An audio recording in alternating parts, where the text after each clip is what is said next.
Bonjour et merci de nous recevoir. Bonjour.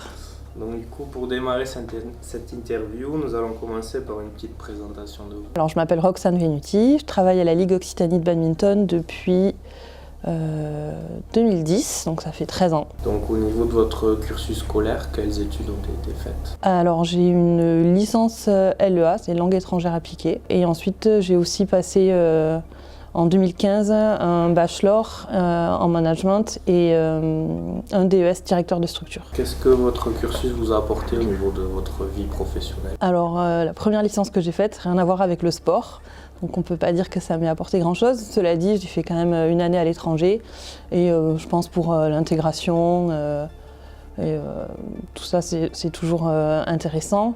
Et après, le double diplôme que j'ai fait, directeur de structure et un bachelor en management, bon là j'ai quand même appris pas mal de notions, notamment de RH, de gestion avec les bénévoles, gestion du temps, voilà, plein de notions comme ça. Quelles ont été vos expériences professionnelles? C'est mon premier job, donc pas plus que celui-là. Du coup, une petite présentation de votre poste dans cette structure.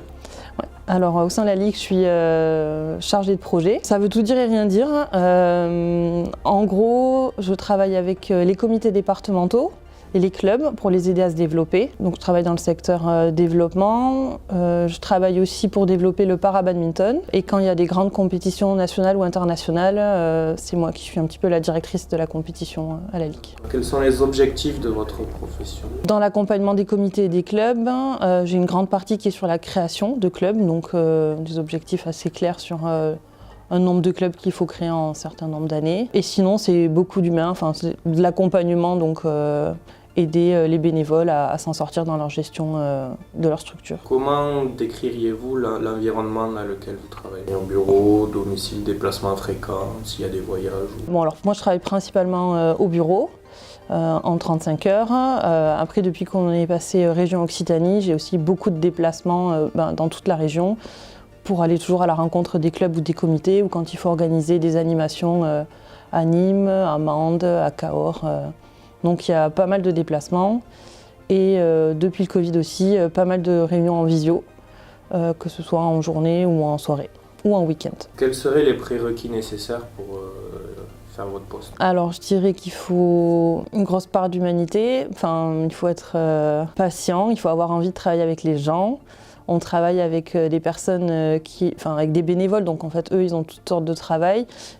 Ils travaillent la journée, ils sont disponibles en soirée, donc il faut aussi se rendre disponible. Et je rajouterais qu'il faut être force de proposition, efficace, organisé. Il y a l'air d'avoir pas mal de travail. Ouais, alors surtout dans mon poste, parce que moi je fais plein de choses, c'est pas le cas peut-être pour tous mes collègues, mais dans le mien, ouais. Quels seraient les avantages et inconvénients à exercer ce métier? Que des avantages. Non, je plaisante. Mais on va commencer quand même par les avantages. Travailler dans le milieu du sport, déjà quand on fait ça, je pense que c'est parce que le sport c'est une passion, donc quand on a l'occasion de travailler de sa passion, c'est quand même génial. C'est un peu ce que j'ai aussi dit jusqu'à présent, travailler avec des gens qui ont envie de faire avancer avec un fort côté humain, donc ça c'est vraiment intéressant. Il n'y a pas de côté on fait ça pour l'argent ou quoi, donc on a juste envie d'aller dans le même sens. Je trouve que l'environnement il est super. Ici on travaille dans un bâtiment avec plein d'autres ligues sportives, donc on échange beaucoup. Avec les collègues aussi, on est tous ensemble pour faire avancer. Chez nous, c'est le badminton, quoi. Et les quelques inconvénients, je l'ai dit, avec la grande région, c'est les déplacements, peut-être. Quand on doit faire une réunion à Nîmes qui dure 2 heures, en fait, il y a genre 6 heures de trajet pour 2 heures de réunion. Quand c'est nécessaire et quand il faut vraiment y aller, on le fait. Des petits inconvénients aussi qu'il peut y avoir, c'est qu'il faut travailler le week-end. Ça demande juste une certaine organisation, mais voilà. Et après, ça reste un job quand même où c'est assez souple en termes d'horaire et tout. Si je dois décaler un matin parce que je travaille le soir ou si j'ai quelque chose à faire personnellement un matin, on va pas m'en vouloir parce que je prends 2 heures dans la matinée, donc ça c'est bien aussi. Le travail il est fait. Exactement. Quels ont été Vos motivations pour ce poste, enfin, pourquoi celui-là et pas un autre? Principalement parce que je fais du badminton depuis que j'ai 10 ans, donc travailler dans le badminton c'était la priorité. Après travailler dans le sport ça aurait été bien de toute façon. Ensuite je voulais pas spécifiquement le poste que j'avais quand j'ai commencé, mais par contre j'ai réussi à le faire évoluer au fur et à mesure. Là, en 12 ans, je l'ai fait évoluer comme je le souhaitais pour que mes missions soient de plus en plus intéressantes et qu'elles s'améliorent. Est-ce que vous pouvez nous donner une fourchette de rémunération à peu près aux alentours pour ce poste? Oui, alors je pense que c'est hyper variable en fonction des structures dans lesquelles vous serez, mais moi je suis en groupe 5 de la CCNS, donc on est un peu au-dessus de 2000 bruts quoi, pour le bas du groupe 5. Est-ce que ce salaire c'est une source de motivation pour ce boulot ou ça passe par autre chose? Je pense pas que le salaire soit une source de motivation, en tout cas dans l'associatif, mais comme j'ai dit, non, ouais, moi je le fais pas pour le salaire, je le fais parce que j'adore le sport, j'adore ce que je fais, j'adore faire avancer le badminton sur l'Occitanie, donc non, ça passe pas par le salaire. Je pense que dans l'associatif c'est quand même plutôt compliqué d'avoir de grosses prétentions salariales. Si vous avez de grosses prétentions, il vaut peut-être mieux aller dans le privé. Une petite description d'une journée type? Franchement, pas forcément de journée type. Le seul truc qui est constant, c'est qu'on consulte nos mails dès qu'on arrive le matin. Et après, c'est hyper variable avec toutes les missions que je fais. Mais il y aura pas mal de téléphones, mais après, ça peut être organiser des manifestations, enfin organiser une journée de promotion du badminton qui va arriver. Il y a organiser une compétition. Je peux passer une journée entière en réunion, je peux passer 2 semaines sans réunion. Non, c'est vraiment jamais pareil, mais c'est ce qui est top aussi, quoi. C'est que ça change tout le temps et que ça évolue à chaque fois. Quel bénéfice on peut tirer de ce poste? Genre formation, compétences? Quel bénéfice on peut en tirer? Déjà, moi j'ai eu l'occasion, grâce à ce job, de faire la licence en management et le DES directeur de structure en alternance, donc ça c'était vraiment top, pour avoir des compétences supplémentaires. Et après, c'est vrai qu'on l'a dit, on travaille avec beaucoup de parties prenantes. Enfin, moi, je travaille avec des mairies, avec des clubs, avec des centres pour personnes en situation de handicap. Donc, en termes de... Touche à tout. Ouais, on touche à tout. On rencontre des personnes qui ont des profils totalement différents. Et encore une fois, qu'avec des personnes qui ont envie de faire avancer le sport. Donc, je trouve que humainement, c'est super. Enfin, c'est le gros avantage du travail, quoi. Pensez-vous que votre métier est enrichissant pour vous? Oui, pour toutes les raisons que je viens de dire.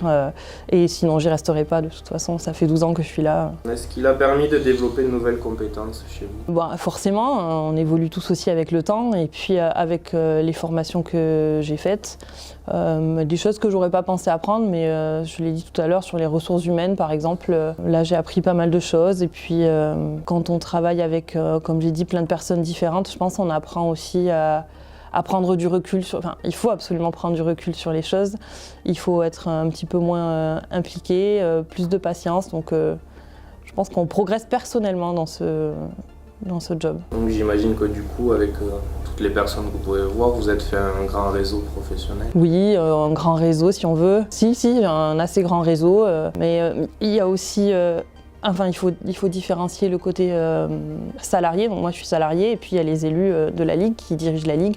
Eux, ils ont aussi un très très grand réseau parce que, par exemple, au conseil régional, au conseil départemental ou dans les crosses, les élus ont plus de relations avec les élus et nous, on a un peu plus de relations avec les salariés.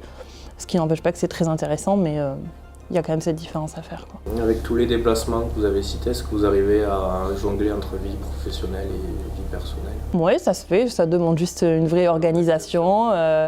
Il faut tout préparer en avance, mais ça se fait. Que d'après vous, dans un futur plus ou moins proche, votre poste est susceptible d'évoluer? Alors je ne sais jamais à l'avance, mais je pense que oui. Comme j'ai dit, ça fait 12 ans que je suis là, il a vraiment déjà évolué, mais d'une façon assez exceptionnelle. Donc plus on avance en fait, et plus le sport se professionnalise en général, donc je pense que plus les missions vont être différentes. À terme, comme je l'ai dit aussi, comme j'ai fait un diplôme de directeur de structure, dans l'idée, c'est peut-être de pouvoir passer directeur de structure. Aujourd'hui, on en a déjà un, mais peut-être quand il sera plus là, prendrait sa place. C'est ma question d'après, vos évolutions de carrière possibles, donc ça serait là-dedans.